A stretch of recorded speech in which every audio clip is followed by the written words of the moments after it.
नमस्कार दोस्तों, आज हम जानेंगे परमहंस योगानंद जी का गुप्त ज्ञान कुंडलिनी ऊर्जा को कैसे जागृत करें। जब तुम्हारा मन पूरी तरह से अतिचेतन अवस्था में लीन हो जाता है, तब वह रीढ़ की हड्डी में स्थित आनंद में केंद्रित हो जाता है। उस समय तुम अपने विचारात्मक या कारण शरीर में होते हो, वही आत्मा का स्तर है। क्या तुमने कभी अपने भीतर एक गहरा स्पंदन महसूस किया है, जैसे कोई प्राचीन और शक्तिशाली ऊर्जा जागने की प्रतीक्षा कर रही हो? एक मौन लेकिन जीवंत उपस्थिति, जैसे एक सांप तुम्हारे अस्तित्व की गहराइयों में कुंडली मारकर बैठा हो। ऋषियों ने सहस्त्राब्दियों से इसकी बात की है, जागे हुए संतों ने इस पथ पर चलकर दिखाया है, लेकिन बहुत कम लोग यह प्रश्न पूछने का साहस करते हैं, क्या होता है जब यह शक्ति जागती है? कुंडलिनी रीढ़ की जड़ में स्थित यह दिव्य शक्ति सोई हुई रहती है। जो अभी तक जागे नहीं है, उनके लिए यह केवल एक रहस्य है, शास्त्रों में छिपा हुआ एक विचार। लेकिन एक साधक के लिए यही परिवर्तन की कुंजी है। परमहंस योगानंद, जिन्होंने आत्म साक्षात्कार के विज्ञान को संसार के सामने रखा, उन्होंने कुंडलिनी को केवल एक सिद्धांत नहीं माना, बल्कि आध्यात्मिक जागरण की सबसे पवित्र राह बताया। उन्होंने कहा, तुम्हारे भीतर एक दिव्य ऊर्जा छिपी हुई है, इतनी शक्तिशाली कि यदि वह जाग जाए तो तुम्हारे पूरे अस्तित्व को रूपांतरित कर सकती है। लेकिन यदि उसका दुरुपयोग किया जाए, तो वह विनाश ला सकती है। बुद्धि से उसकी ओर बढ़ो, यही ईश्वर का आलिंगन है। तो क्या होता है जब यह सुप्त सर्प जाग जाता है?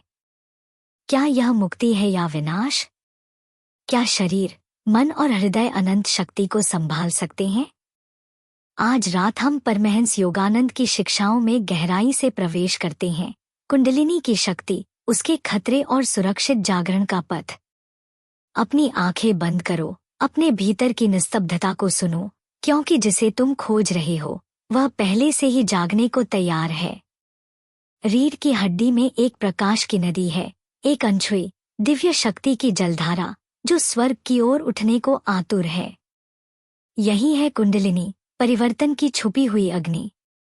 परमहंस योगानंद ने इस शक्ति को मिथक नहीं, बल्कि मनुष्य और ईश्वर के बीच पुल के रूप में देखा।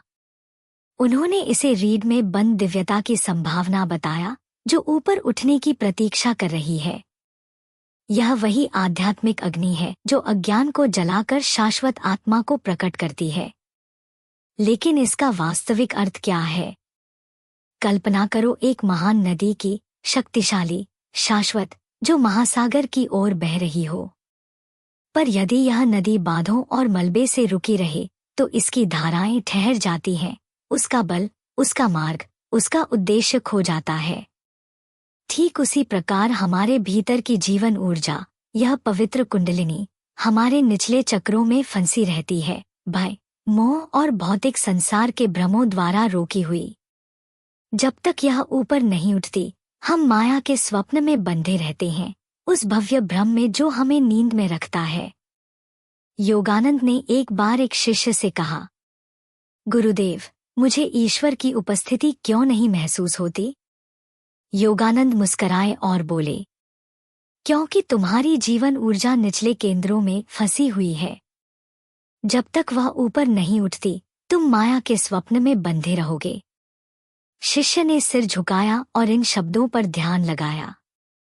कुंडलिनी केवल एक ऊर्जा नहीं है, यह आत्म साक्षात्कार की सीढ़ी है, एक शक्ति जो रीढ़ की जड़ से उठकर सहस्रार तक पहुंचती है और दिव्य दृष्टि के द्वार खोलती है।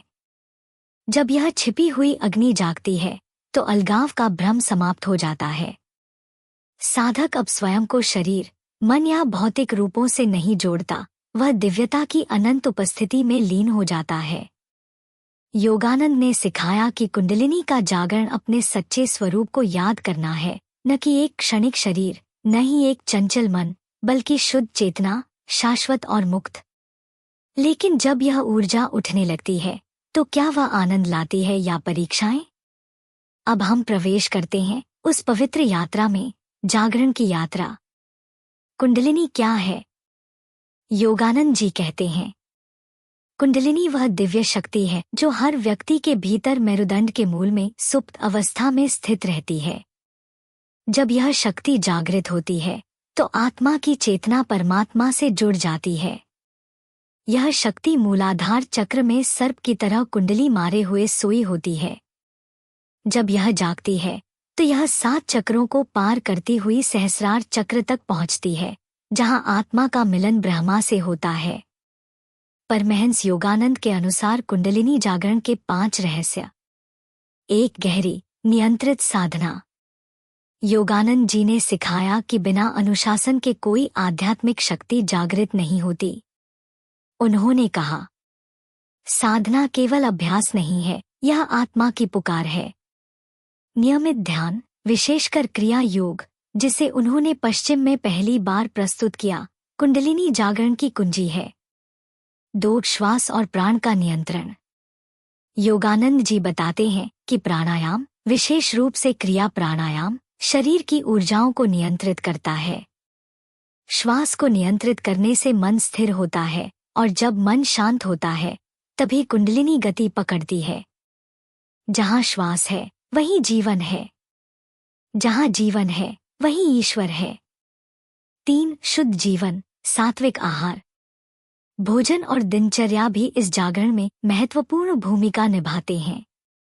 योगानंद जी हमेशा कहते थे, जो शरीर को विष से भरता है वह आत्मा की अग्नि को बुझा देता है।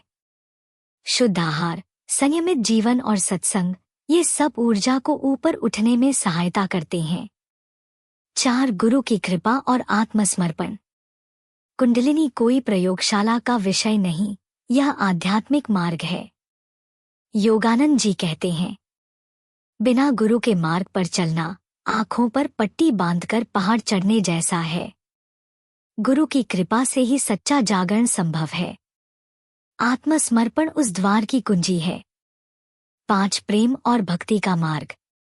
कुंडलिनी को केवल शक्ति मानना भूल है, यह शक्ति प्रेम है। जब साधक का हृदय भक्ति से भर जाता है तब यह ऊर्जा सहज रूप से ऊपर उठती है। ईश्वर को पाने के लिए सिर नहीं, हृदय झुकाओ। योगानंद। कुंडलिनी जागरण कोई लक्ष्य नहीं, यह यात्रा है। यह आत्मा से परमात्मा की ओर जाने वाला मार्ग है। और जैसा कि योगानंद जी ने कहा, तुम्हारे भीतर एक ब्रह्मांड है और कुंडलिनी उसकी चाबी है। क्या आपने कभी ध्यान के दौरान अपने भीतर ऊर्जा की हलचल को महसूस किया है? नीचे कमेंट में बताएं। और अगर यह संदेश आपके भीतर कुछ जागृत कर गया हो तो इसे दूसरों तक जरूर पहुंचाएं। आपके भीतर ब्रह्मा है, उसे जगाइए। वीडियो देखने के लिए धन्यवाद। कृपया वीडियो को लाइक करें और चैनल को सब्सक्राइब करें।